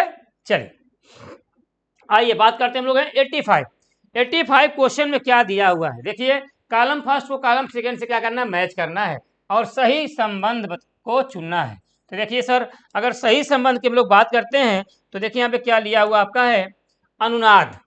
अगर हम लोग बात करें पहला अनुनाद दिया हुआ है तो बताइए अनुनाद के लिए क्या होना चाहिए, जल्दी से इसका आंसर दीजिए आप लोग।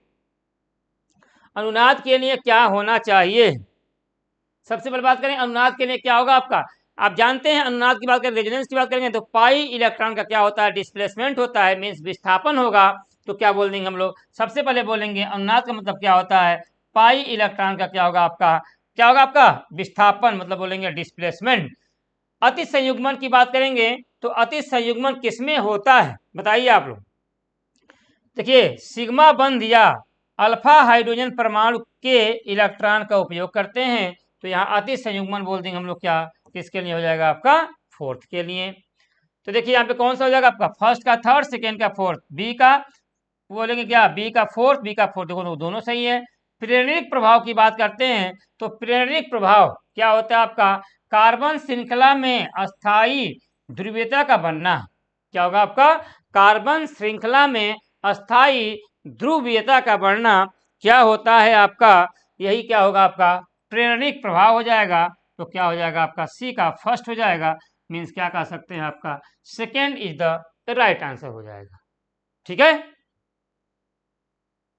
आइए देखते हैं 86 क्वेश्चन। 86 क्वेश्चन क्या दिया आपका एसर्शन और रीजन दोनों दिए हुए हैं। पूछा गया है क्या होगा एसर्शन, देखिए दिया हुआ है प्लस ई प्रभाव में इलेक्ट्रॉन स्नेही उस परमाणु पर हमला करता है जहां पाई इलेक्ट्रॉन स्थानांतरित होते हैं। उत्पाद एक क्या बोलते हैं धनायन मध्यवर्ती है। उत्पाद क्या होगा आपका एक धनायन मध्यवर्ती है। तो बताइए यहाँ पे क्या होगा आपका, देखिए यहाँ पे अगर बात करें हम लोग तो ई प्रभाव इलेक्ट्रॉन स्नेही एकदम सही है, उस पर हमला करता है जहां पाई इलेक्ट्रॉन स्थानांतरित होते हैं। उत्पाद एक धनायन मध्यवर्ती है, एकदम सही है। बात करें हम लोग क्या ई प्रभाव में एक नाभिक स्नेही उस परमाणु पर हमला करते हैं जहां इलेक्ट्रॉनों को स्थानांतरित किया जाता है। उत्पाद एक ऋणायन मध्यवर्ती है। तो बताइए यहाँ पे क्या होगा आपका, ये भी आपका सही हो जाएगा। इसका मतलब आप बोल सकते हैं दोनों क्या होंगे आपके एकदम सही होंगे। लेकिन देखिए यहाँ पे क्या है कार्बोकेटायन क्या बोलेंगे इलेक्ट्रॉन स्नेही है, यहाँ पे क्या है नाभिक स्नेही है, दोनों क्या है आपके अलग अलग चीजें हैं। मीन्स का कथन और कारण दोनों सही हैं, लेकिन यहाँ बोला जाए तो दोनों चीजें क्या है अलग अलग हैं। मीन्स क्या कह सकते हैं आपका कारण कथन की सही व्याख्या नहीं करता है। ठीक है ना, तो क्या होगा आपका second is the right answer हो जाएगा। ठीक है, बोलिए आप लोग। चलिए 87 की बात करें तो क्या दिया अभिक्रिया के लिए केसी का सूत्र है। अगर केसी के सूत्र की अगर हम लोग बात करते हैं तो यहाँ हम लोग जानते हैं किसके लिए, अगर हम लोग बात करें तो हम जानते हैं कि अगर केसी इक्वल टू क्या होता है प्रोडक्ट अपान क्या होता है रिएक्टेंट, और प्रोडक्ट अपान रिएक्टेंट किसको हम लोग काउंट करते हैं जो क्या होते हैं हमारे, बताइए जो हमारे क्या होते हैं सिर्फ और सिर्फ क्या होते हैं अगर एक्वस फेज में होंगे या फिर क्या होगा आपका गैसियस फेज में होंगे। लिक्विड फेज को और सॉलिड फेज को हम लोग काउंट नहीं करते हैं। तो देखो क्या होगा आपका एक्वस फेज आपका ए है और दूसरा एक्वस फेज हमारा ए है। तो प्रोडक्ट में क्या हो जाएगा आपका एक्टिव मास किसके लिए बोलेंगे AgNO3 सिल्वर नाइट्रेट क्या क्या होगा आपका स्क्वायर अपान क्या बोलेंगे हम लोग HNO3 नाइट्रिक एसिड की बात करेंगे, ये भी एक्वस के फॉर्म में है और क्या होगा आपका स्क्वायर हो जाएगा।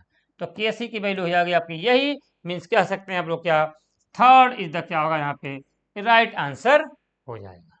ठीक है, बोलिए। चलिए आइए बात करते हैं अभिक्रिया के लिए श्याम स्थिरांक, फिर केसी पर बल पूछा है, केसी के लिए पूछा है। तो केसी इज इक्वल टू क्या हो जाएगा, देखिए सब गैसेज हैं, अगर केसी है तो क्या होगा आपका प्रोडक्ट अपान क्या हो जाएगा आपका रिएक्टेंट।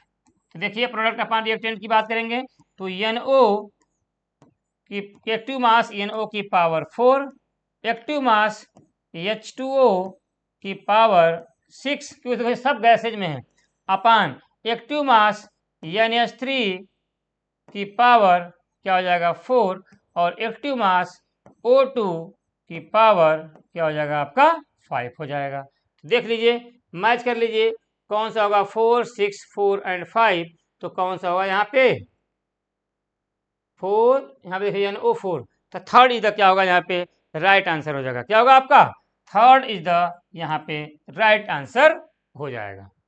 ठीक है ना, तो ये सब क्या थे आपके कंसेप्चुअल थे, आपके एनसीईआरटी बेस्ड थे, अच्छे क्वेश्चन आपके आए थे, तो आप लोग अच्छा किए भी होंगे, आप लोग बहुत ही अच्छे नंबर आपके आए भी होंगे। तो क्या हो जाएगा आपका यहाँ बात करें हम लोग 88 का आंसर कौन सा जाएगा आपका? Third is the right answer हो जाएगा। 89 की बात करें, देखिए क्या लिखा हुआ है, टाल्विन एक आर्थो और पैरा निर्देशक अणु है, यह किस कारण है? प्रेरणिक प्रभाव के कारण, इलेक्ट्रोमेरिक प्रभाव के कारण, आबंध रहित अनुनाद के कारण, अनुनाद प्रभाव के कारण, बताइए। टाल्विन आर्थो पैरा डायरेक्टिंग ग्रुप होता है। पहले हम लोग टाल्विन का स्ट्रक्चर बना लेते हैं। CH3 है तो हम लोग क्या बोलेंगे? आबंध रहित अनुनाद। इसमें क्या बोलेंगे हम लोग? आबंध रहित अनुनाद होता है।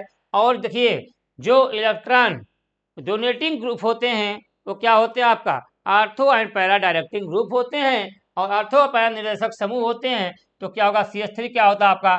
आर्थो एंड पैरा निर्देशक होता है। किसकी वजह से होता है? आबंध रहित अनुनाद की वजह से। क्या होता है आपका?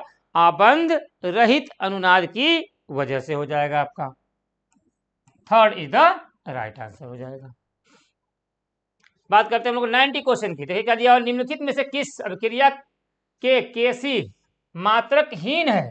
मात्रकहीन का मतलब क्या होगा? Kp इक्वल टू क्या होगा आपका? Kc के बराबर हो जाएगा। इसका मतलब हम लोग बोल सकते हैं क्या, अगर हम लोग यहाँ पे डेल्टा Ng की वैल्यू निकाल देंगे तो क्या होगा आपका? Gaseous product minus gaseous reactant, तो 2 - 2 क्या हो जाएगा आपका? 0। यही हो जाएगा। इसका तो बोल सकते हैं क्या, Kp is equal to Kc क्या होगा आपका? RT की पावर क्या होता है? Delta Ng। और डेल्टा Ng की वैल्यू क्या दिया है? 0। इसका मतलब बोल सकते हैं क्या, Kp is equal to Kc, RT की पावर क्या हो जाएगा? 0। इसका मतलब बोल सकते हैं क्या, Kp इज इक्वल टू क्या हो जाएगा आपका? Kc हो जाएगा। ठीक है ना? तो क्या होगा आपका? मात्रकहीन। Kc किस अभिक्रिया के लिए मात्रकहीन है? देखो यहाँ पे क्या होगा आपका? इसके लिए क्या होगा आपका? मात्रकहीन हो जाएगा। यहाँ डेल्टा Ng की वैल्यू निकालेंगे तो क्या होगा आपका? 2 - 4 निकाल दीजिए। 2 - 4 कितना होगा? -2 हो जाएगा। क्या होगा आपका? -2। यहाँ देखिए सब गैस में, तो 2 - 3 तो डेल्टा Ng इक्वल टू क्या होगा आपका? 2 - 3 कितना हो जाएगा? -1। यहाँ निकल, देखिए यहाँ पे सॉलिड के फॉर्म में सिर्फ और सिर्फ है, तो बोल सकते हैं क्या यहाँ पर डेल्टा Ng इक्वल टू क्या होगा आपका? 1 हो जाएगा। ठीक है ना? तो यहाँ 0 होगा तो यही आपका आंसर, करेक्ट आंसर हो जाएगा। ठीक है, आइए अगले क्वेश्चन की हम लोग बात करते हैं। 91 देखिए, 91 में क्या दिया? अभिक्रिया के लिए डेल्टा H का मान पूछ रहा है क्या होगा इस अभिक्रिया के लिए। देखिए लिखा है 0 से ज्यादा है, XY4G के वियोजन के पक्ष में होगा। पूछ रहा है आपका क्या, मान लीजिए दिया हुआ है तो पूछ रहा है क्या, किस XY, देखो XY4 ये यहाँ पे दिया हुआ आपका XY4, यही पूछा क्या? वियोजन के लिए मतलब डिसोसिएशन के लिए क्या होगा आपका? देखिए आया उच्च दाब और उच्च ताप, निम्न दाब और निम्न ताप, उच्च ताप और निम्न दाब, उच्च दाब और निम्न ताप। तो देखिए क्या होगा आपका? इसके लिए उच्च ताप होगा और निम्न दाब होना चाहिए। क्या होगा आपका? उच्च ताप और निम्न दाब होना चाहिए, क्योंकि देखिए क्या होगा, रिएक्टेंट तो प्रोडक्ट तभी बनेगा जब इसके टेम्परेचर को बढ़ाएंगे और प्रेशर को क्या करेंगे हम लोग? कम कर देंगे। ठीक है, चलिए 92 92 का दिया है। देखिए क्वेश्चन दिया आप क्रिया, एक एप्लीकेशन दी हुई है, पूछ रहा है अगर इसके वॉल्यूम बार पूछा जाए क्या, N2 + O2 के लिए दिया हुआ आपका N2 + O2 की बात करें तो यहाँ क्या दिया आपका? 2NO दिया हुआ है और इसकी वैल्यू क्या दिया आपसे? K1। और क्वेश्चन पूछ दिया जाए क्या, 2NO + O2 गिव्स क्या दिया है आपका? क्या दिया आपका? 2NO2 दे दिया आपसे है। ये पूछा क्या यहाँ पे वैल्यू क्या दिया? K2। तो पूछ रहा क्रिया इसके लिए क्या होगा? देखिए पूछ रहा आपसे क्या, NO2 गिव्स क्या हो जाएगा आपका? हाफ N2 प्लस क्या होगा आपका? O2 के लिए क्या होगा? तो देखिए NO2 कहाँ पे है? यहाँ पे है। देखिए यहाँ पे प्रोडक्ट की साइड में है, यहाँ के यहाँ चला गया आपका रिएक्टेंट की साइड में, लेकिन यहाँ पे क्या है? 2 मोल है, यहाँ पे क्या है आपका? 1 मोल है। तो सबसे पहले क्या करिए, इस रिएक्शन को उल्टा कर दीजिए और क्या होगा आपका? यहाँ K की वैल्यू पूछ रहा है तो K इज इक्वल टू क्या करिए? K2 को सबसे पहले क्या करिए? उल्टा कर दीजिए। तो 1/, क्या हो जाएगा आपका? K2। लेकिन K2 क्या है आपका? 2 से क्या कर दिया आपका? 1/2 से डिवाइड कर दिया गया। और यहाँ देखिए अगर इसको हम लोग उल्टा करेंगे तो क्या होगा आपका? NO2 से NO2 क्या होगा आपका? कट जाएगा। यहाँ पे देखिए एक बात और, यहाँ क्या लिखा है? यहाँ पे देखिए देखिए यहाँ पे क्या दिखा है, हाफ N2 और यहाँ पे क्या दिया O2। तो देखिए यहाँ पे क्या करेंगे हम लोग, यहीं पे हम लोग बात करें यहीं पे, तो इसको हम लोग क्या करें, इसको हम लोग देखिए इसको भी हम लोग क्या कर रहे हैं, उल्टा कर रहे हैं। क्यों? क्योंकि क्या आपका N2 प्लस O2 इधर आ रहे हैं, तो 1/2 से क्या कर दिया, डिवाइड कर दीजिए। तो 1/2 यहाँ पे क्या होगा आपका, 1/2 ये भी हो जाएगा, तो क्या होगा 2/2, मतलब मीन्स क्या होगा आपका O2 हो जाएगा। मीन्स क्या सकते हैं क्या हम लोग, इनटू आपके लिख दीजिए यहाँ पे K1 की आपका क्या होगा आपका पावर 1/2, क्या लिख देंगे 1/2 लिख देंगे, या 1/2 को हम लोग क्या सकते हैं, हम लोग रूट में कर सकते हैं। इसको हम लोग एक बात और लिख सकते हैं, क्या हम लोग एक बात लिख सकते हैं, 1/√K1 और क्या बोल सकते हैं हम लोग K2, ठीक है ना। तो देख लीजिए इसमें कौन सा होगा आपका, यही fourth option is the right answer हो जाए, ठीक है। चलिए हम लोग बात करते हैं 93 की। देखिए क्या दिया हुआ, निम्नलिखित में से किस साम्य अवस्था में केसी और केपी बराबर नहीं है। अगर केपी और केसी बराबर नहीं है, इसका मतलब आप बोल सकते हैं क्या, जो आपका रिएक्टेंट एंड प्रोडक्ट, अभिकारक और उत्पाद जहां दोनों बराबर नहीं होंगे, वो इसमें क्या केपी और केसी बराबर नहीं होगा। देखिए यहाँ पे क्या दिया आपका 2 और यहाँ क्या दिया आपका देखिए 1। देखिए यहाँ पे क्या दिया है, डेल्टा एन जी की वैल्यू निकालेंगे तो यहाँ क्या होगा आपका 2 - 1 इज इक्वल टू क्या हो जाएगा आपका 1। यहाँ देखिए सब गैस के फॉर्म में है, तो delta N G is equal to क्या होगा आपका 2 - 2 क्या हो जाएगा आपका 0। यहाँ देखिए सब गैस में है, तो 2 - 2 delta N G equal to क्या होगा आपका 2 - 2 इक्वल टू क्या होगा यहाँ पे 0। यहाँ भी देखिए डेल्टा एन जी की वैल्यू क्या हो जाएगा आपका 2 - 2 इक्वल टू क्या होगा आपका 0। यहीं पे क्या होगा आपका केपी केसी के बराबर नहीं होगा, तो बोल सकते हैं क्या 93 का क्या होगा आपका first is the right answer हो जाएगा। ओके चलिए 94 क्वेश्चन बताइए आप लोग सर, निम्न में कौन अति संयुग्मन द्वारा सबसे अस्थाई है। बताइए चारों में से कौन सा होगा जो अति संयुग्मन द्वारा सबसे अस्थाई होगा, जल्दी से बताइए आप लोग बोलिए। क्या बोलेंगे, अति संयुग्मन को हम लोग हाइपर कॉन्जुगेशन, क्या बोलेंगे हम लोग हाइपर कॉन्जुगेशन। तो याद रखिएगा इस कार्बन के पास कितने हाइड्रोजन है, 3 अल्फा हाइड्रोजन है, और इस कार्बन के पास कितने हाइड्रोजन है, 2 अल्फा हाइड्रोजन है। इस कार्बन के पास कितने हाइड्रोजन है, 0 अल्फा हाइड्रोजन है, और इस कार्बन के पास कितने हाइड्रोजन है, 1 है। तो क्या बोलेंगे 1 अल्फा हाइड्रोजन हो जाएगा। तो आप बता सकते हैं क्या किसमें सबसे ज्यादा अतिसंयुग्मन होगा, मतलब हाइपर कॉन्जुगेशन सबसे ज्यादा किसमें होगा, जिसमें नंबर ऑफ अल्फा हाइड्रोजन जितना ज्यादा होंगे उसमें क्या होगा आपका उसका अतिसंयुग्मन सबसे ज्यादा होगा। मीन्स कह सकते हैं आप क्या first is the right answer होगा, क्योंकि इसमें क्या होगा आपका 3 अल्फा हाइड्रोजन बनेगा, ठीक है। चलिए बात करते हैं हम लोग हैं 95 की। निम्नलिखित में से कौन सबसे अधिक अम्लीय है। तो सबसे अधिक अम्लीय वही होगा जिसमें हम बोल सकते हैं क्या, जिसमें अगर अम्लीय सामर्थ्य की बात किया जाए तो क्या होता है -I - R अपान +I+R। तो ऐसे बोल सकते हैं क्या अम्लीय सामर्थ्य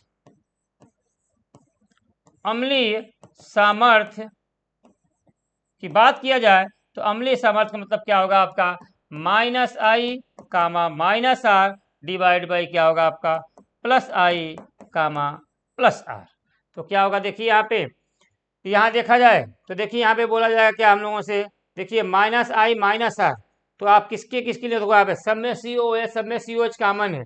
यहाँ देखिए यहाँ पे क्या दिया आपका NO2, यहाँ पे NO2 दिया हुआ है, यहाँ पे Cl दिया हुआ है, यहाँ पे सब में Cl दिया हुआ है। तो आप बताइए किसके लिए होगा। यहाँ आप बोल सकते हैं क्या, देखिए यहाँ पे सबसे जो पास, देखिए यहाँ पे दूर डिस्टेंस बढ़ गया, यहाँ पास में है, देखो COH के पास में है तो NO2 अगर पास में होगा तो -I क्या आ जाएगा आपका -I - R क्या होगा आपका यहाँ पे सबसे अधिक होगा। जो पास में होंगे उसमें क्या बोलेंगे NO2 अगर पास में होगा COH के तो क्या होगा आपका बोल सकते हैं हम लोग क्या उसका और ज्यादा अम्लीय हो जाएगा। तो बोल सकते हैं क्या कौन सा, देखिए इसके पास में है तो फोर्थ इधर क्या होगा यहाँ पे राइट आंसर हो जाएगा, ठीक है बोलिए चलिए 96 देखिए क्या दिया, कार्बोधनायन प्रजाति के अस्थायित्व का सही क्रम होगा। कार्बोधनायन की, कार्बोधनायन मतलब क्या बोले, कार्बोकैटायन। तो कार्बोकैटायन की बात करेंगे तो बताइए किसके लिए होगा आपका। देखिए याद रखिएगा, कार्बोधनायन के अस्थायित्व की बात करेंगे तो याद रखिएगा इन्वर्सली प्रोपोर्शनल टू क्या होता है आपका, माइनस आई, मतलब इंडक्टिव इफेक्ट। तो बोल सकते हैं क्या, अस्थायी बोलेंगे कार्बोधनायन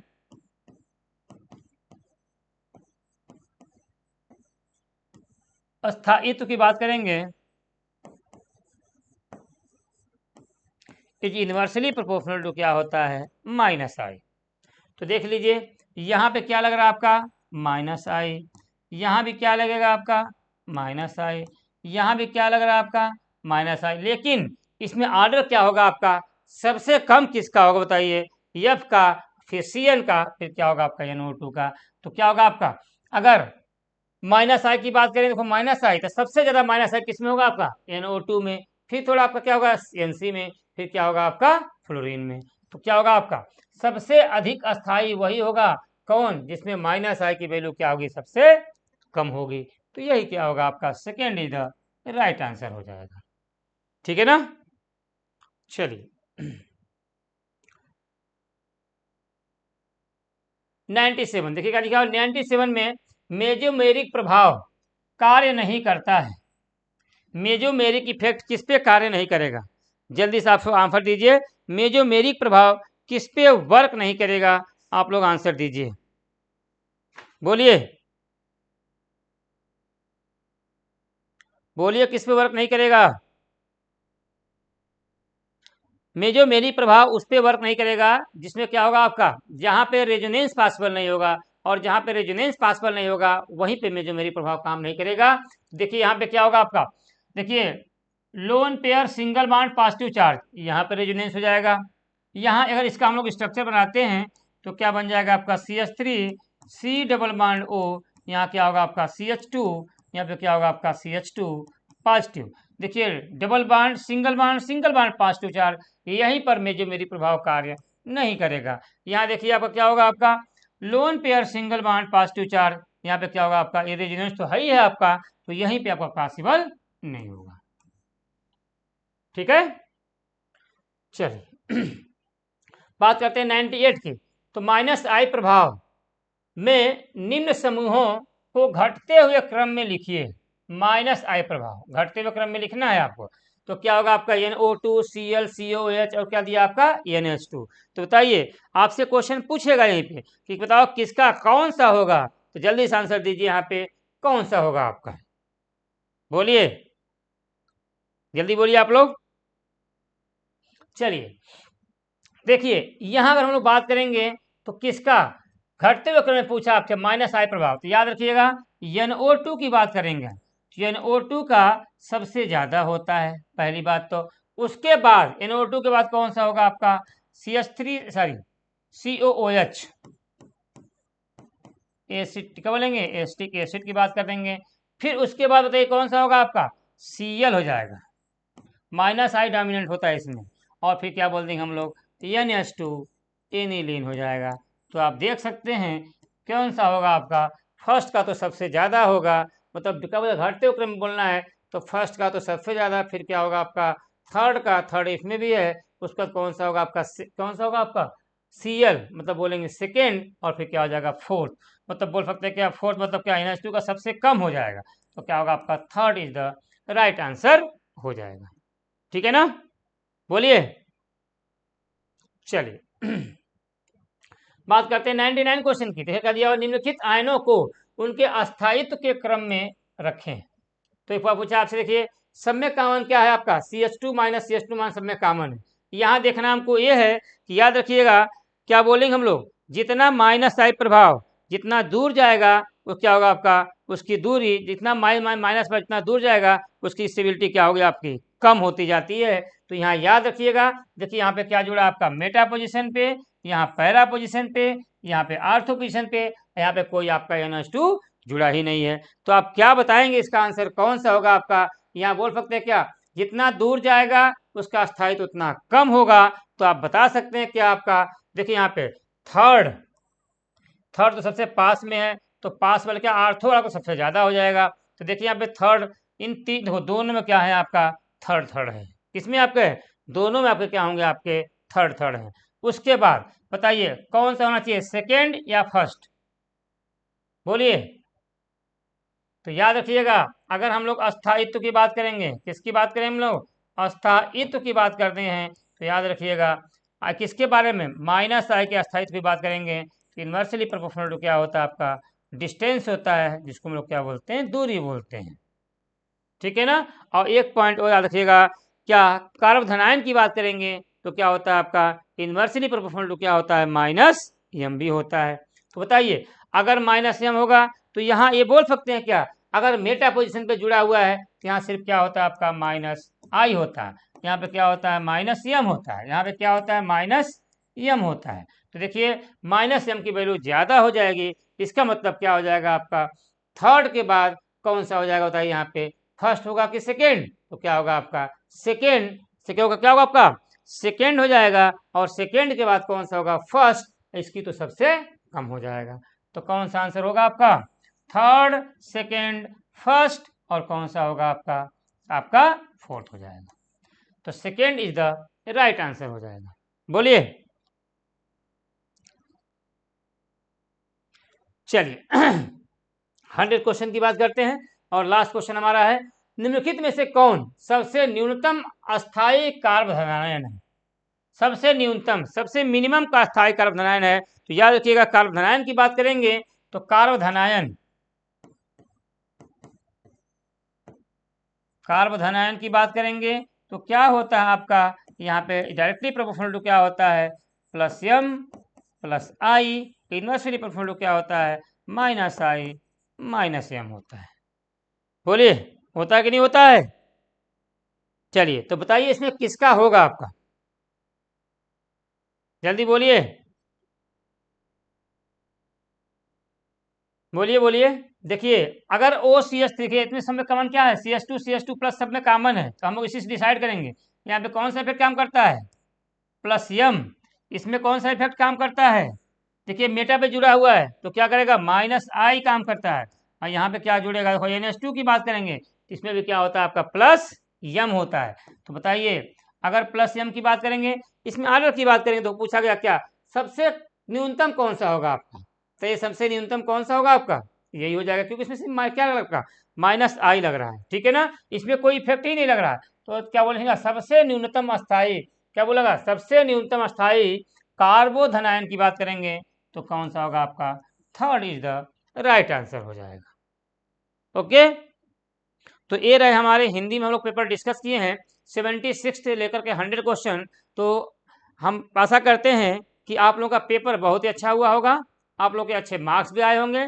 तो ऐसे तैयारी करते रहिए आप लोग, और अच्छे अच्छे मार्क्स लाइएगा, ताकि कॉन्फिडेंस हम लोग का बढ़ता रहे, और कॉन्फिडेंस जब बढ़ेगा तभी आपकी अच्छी रैंक आएगी, और जब अच्छी रैंक आती है तो आपका मन प्रसन्न होगा, और आप हमेशा खुश रहेंगे, और अपने कॉलेज, अच्छे कॉलेज में जाएंगे, जो आप, जिसके ड्रीम आपके, जिसके सपने होंगे। ओके, जय हिंद, जय भारत, नमस्कार।